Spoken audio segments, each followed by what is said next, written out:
The final strand of conservatism we need to look at is the New Right. So the New Right, you can view it as a combination, as a mishmash of neoliberalism and neoconservatism. So neoliberalism, first of all, neoliberalism is basically classical liberalism.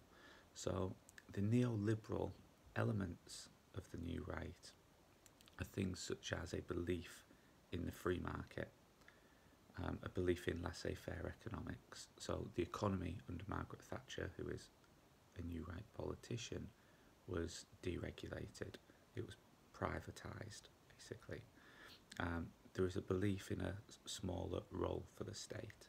So Ronald Reagan, who was a New Right politician in the United States, said famously that the most feared words in the English language were "I'm from the federal government and I'm here to help." So we see in the UK, we see privatisation, we see the role of the welfare state rolled back in the United Kingdom as well.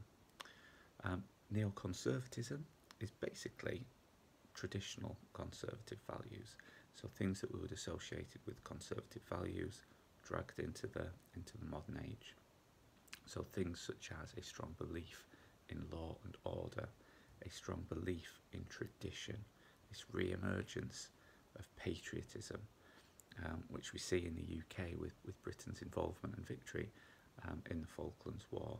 Family values placed at the heart of what the party believe in as well. So, as I say, the most celebrated and most successful New Right politicians, as far as our course are concerned, emerge in the 70s and 80s in the UK, in the United States. And they are Margaret Thatcher in the United Kingdom, who was Prime Minister from 1979 to 1990, and Ronald Reagan in the United States, who was President from 1981 to 1989. And both of them, as we've touched upon already, they deregulate the economy, they lower taxes, in particular for high earners. They see that there is a less active role for the state to play in people's lives.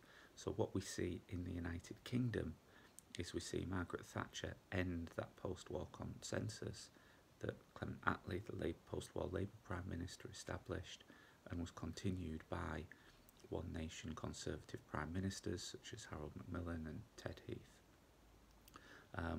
We see privatisation, we see taxes lowered, we see an attack on the welfare state.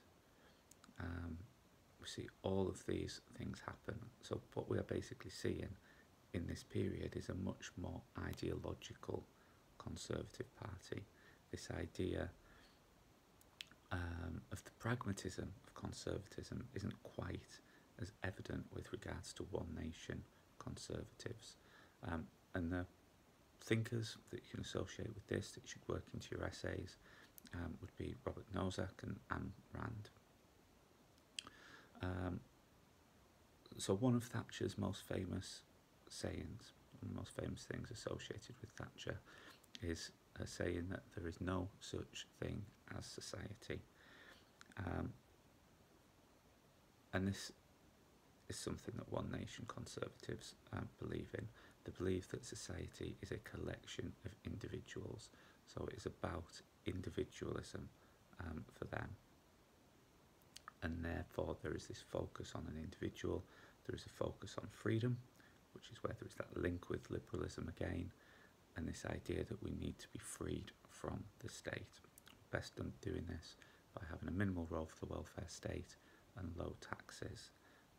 Thatcher believed that as the size of the state improved, we all became welfare junkies who were dependent upon the state, and her mission, her job, was to set us free.